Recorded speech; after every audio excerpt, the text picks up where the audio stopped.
Hi there, Karen Flaherty here from Living by Human Design. Hope you're doing well today. Today we're going to be talking about the Gate 1, which is the very beginning of the I Ching, and it's all about the creativity in you.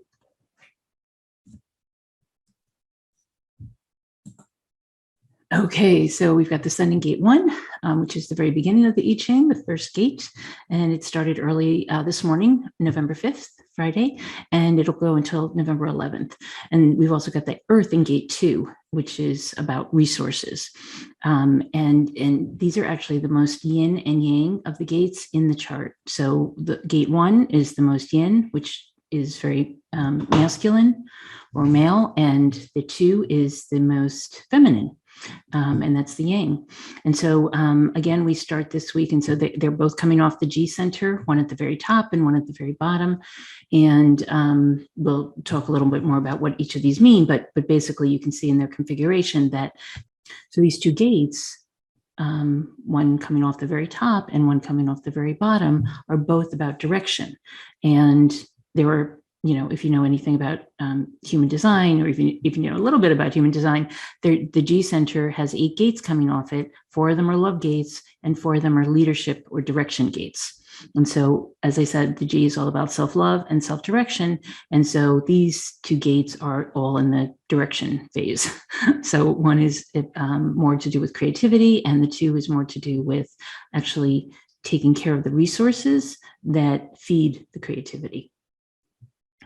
So anyway, we start the week with the continued definition of our favorites now, 20 and 34, which do highlight and define both the throat and the sacral for everyone in the world. And it just always amazes me, but this is really why I do this, so that you can see how much energy is affecting everybody. Again, the head and the ajna are defined by the 6124. And in addition, we have this 10, which is in for a few more days, which gives us a few more channels. So that's a lot of energy. So head, ajna, throat, G, and sacral are all defined for everyone through the 9th. So a few more days till the middle of next week. And 2 of the planets are still retrograde. That's Uranus and Neptune, and the nodes this week are also retrograde. So in terms of the transit effects, so as I said, by the 9th, Venus moves out of the gate 10, and so this will bring this to white again. We won't have energy in the 10 anymore, but it'll move into the gate 58, which is down here, coming off the root. And so Saturn moves into the gate 19, and then hooks up with the 49, which was already there from Jupiter. So this is going to be there for a while. Actually, yeah, it goes through November 24th, which is the day before Thanksgiving. So if you recall, when the root is connected to the solar plexus, this makes everybody a little bit more emotional. This is a tribal emotional channel, but it's still going to be a little more emotional than usual. So be prepared for that. Everybody will feel this defined root, which will give everybody a sense of groundedness, which is a good thing. On the other hand, they will be a little more emotional. So you'll want to watch out for that. And these centers all stay defined through the 24th, as I said, the day before Thanksgiving in the US. And so luckily they won't be there at your Thanksgiving table, but the after effects might be. So just be aware. And you can see we will obviously still have the 1 and the 2 there, but the G won't be defined later in the week. So what does this all mean? So the Sun is in the gate 1, the Earth is in the gate 2. The gate 1 is all about creativity, basically. It's about making a creative contribution to the world. In the I Ching, we call it the creative or self-expression. And basically, it's creation as a primal force. It's the energy potential to manifest inspiration without limitation.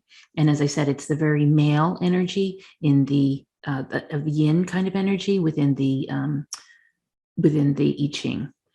And actually, I'll show you a little graphic of that in a moment. It's the most creative of the energies. It's here to make a difference. That's what that contribution means. It's not about as some of us in human design say it's not about making cupcakes. It's not about creating something for your Christmas tree. It's all about really making a creative contribution, something really substantial for humanity. And it is a very male kind of energy. Whereas the gate 2, which is about the resource allocation, or it's also called the receptive or direction of the self in the original I Ching, it's receptivity as the primal base through which any response is determined. It's the root of action. And so think of it as the male energy being very creative, if you will, and then the female energy being the one that actually directs the energy of the male. And so, as Richard Rudd says so eloquently, it just proves that the females have all the power. Because if you imagine, you might have this creative energy, but it's got to be directed somehow, right? And so, who's doing the directing? It's more of the female energy. It's more of the female openness to creativity, openness to various options, openness to how it's going to get done, right? The resource allocation is all about saving and spending money appropriately. That's the basis of it. And how do we do that? The person in the household who's in charge of the finances is determining who takes the painting lessons, right? Or who gets to go on a trip, or who gets to do what. That allocation is very important to the creativity that occurs. And to be honest, a lot of us are sitting on our creative energy. I bet a lot of you have the gate 1 in your chart. If you're listening to me, I have the gate 1. You probably have the gate 1 in your chart, or perhaps somebody who has the gate 1 in their chart, in your family, or your partner, or somebody around you. The gate 1 is very creative. It can get a lot of stuff done. But if you're sitting on that energy and not opening up to it, not allowing it, it's as we'll see in the next slide, it's called entropy. It's just energy that's stagnant, energy that's not moving anywhere. So it's the creative energy can be very active, but the resources have to be there to get that to happen, right? because artists still have to, whether you're an artist or an actor or, anything, writer, anything that's creative in the world, still has to have a roof over their head and food in their belly. And so it's all about taking care of the artist in a way. So I just wanted to show you, this is the idea of from the I Ching, what the yin and the yang look like. So here, up here are this is the hexagram for the gate 1, male versus female. So in the female, we see the 6 lines here, but they're separated. And this is why literally we call it the receptive. Whereas the male, there are no breaks in the lines. Still 6 lines, but no breaks.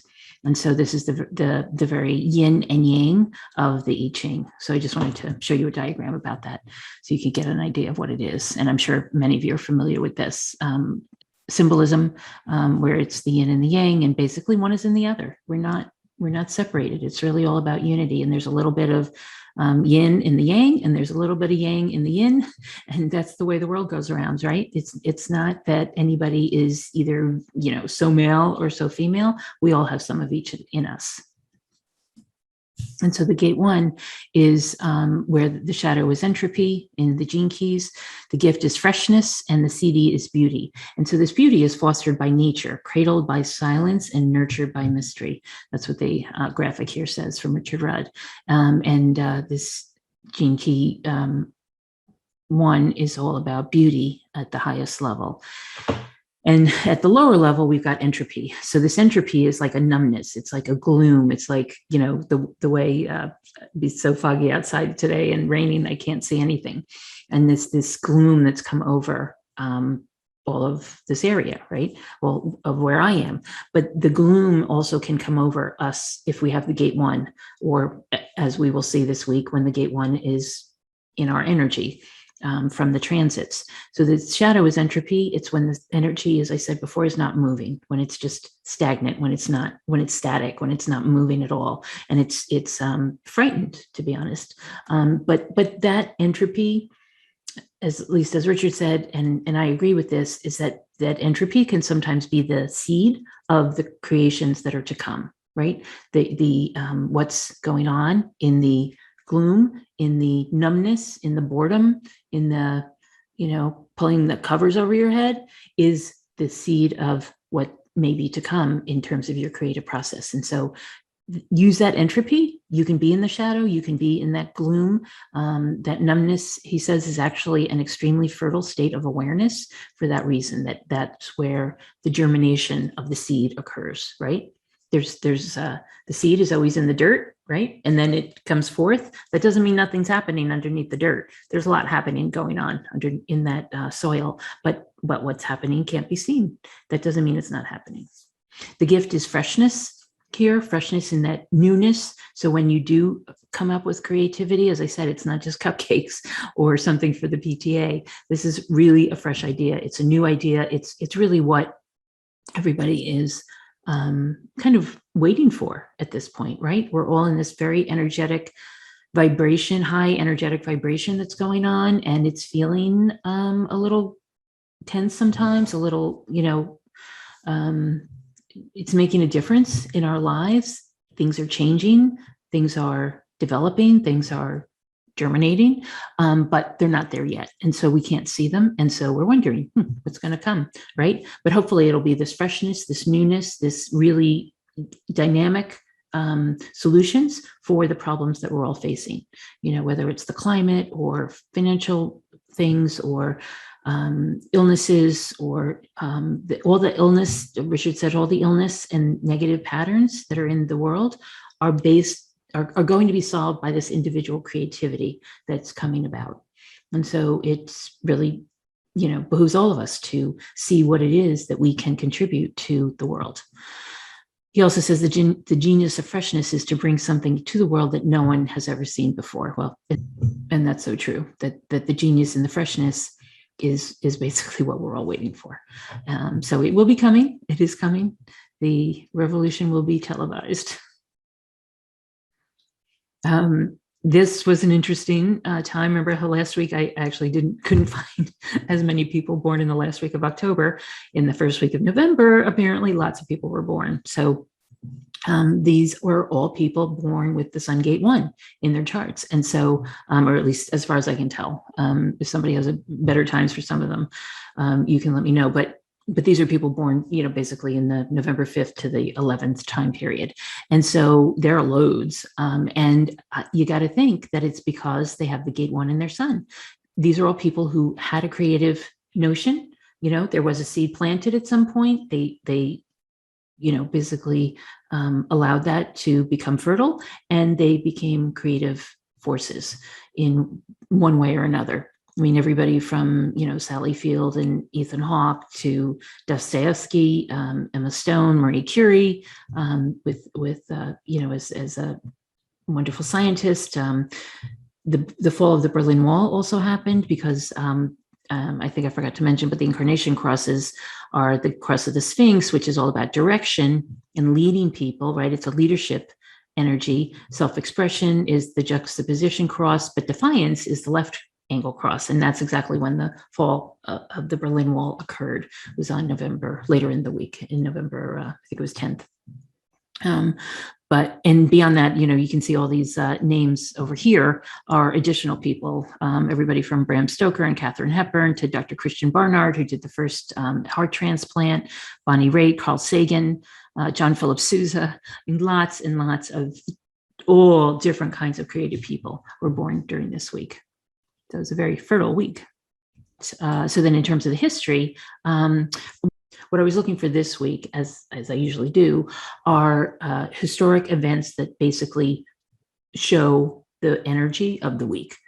So we have this week are things like leadership, self-expression, artistic creativity, and defiance, right? Because that Gate 1 can also be defiant in the left angle cross. And so everything from Abraham Lincoln being elected the first time in 1860 to Susan B. Anthony being arrested for voting in 1872. It goes all the way back to there.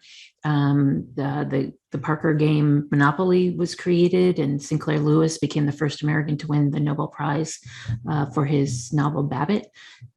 And in 1916, Jeanette Rankin from Montana, became elected the first Congresswoman to Congress. The Louvre opened in Paris in 1793. Very artistic, creative place, right? But it was always there. It was a palace previously, but at least it was open to all people at that point. In 1966, Edward Brooke of Massachusetts became the first African-American selected to the Senate in 85 years. So that was since the time from 1966 back 85 years was the time of Reconstruction. And during Reconstruction, there were some, I think it was 3 Black senators in the Senate at that time, and they were all gone within a number of years, and it took all that time. But in 1966, finally, an African-American was elected to the Senate. And then in 1969, the PBS children's show Sesame Street debuted. So another little act of creativity. So this could be a very creative week for you. It could be a week when you start to unearth the creativity that really is inside of all of us. Is there something that you're here to do beyond the things that you're currently doing? Is there some spark? Is there some seed germinating for you that would help you to feel more creative, feel more self-expressive, feel like you've got a say in what's going on in the world?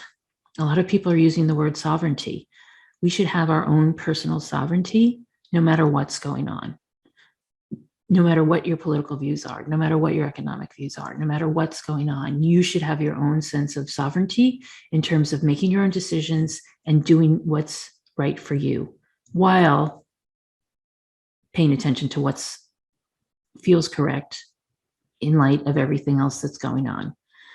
But you still get to make your choices. I'm not an anarchist by any means, but we get to make our own choices. You get to feel sovereign. You get to feel as if the decisions you're making are based in your reality and your facts and your truth, and to feel good about those, that they're based in your what's valuable to you and how that makes a difference for you. So off the soapbox, I just have heard too many people saying, well, I'm just going to do what they're going to do, or I'll listen to the government, or I'll listen to this one, or I'll listen to that one. You don't need to listen to anyone except your own inner voice. So with that, have a great week. I'll see you next time. Be well. Take care.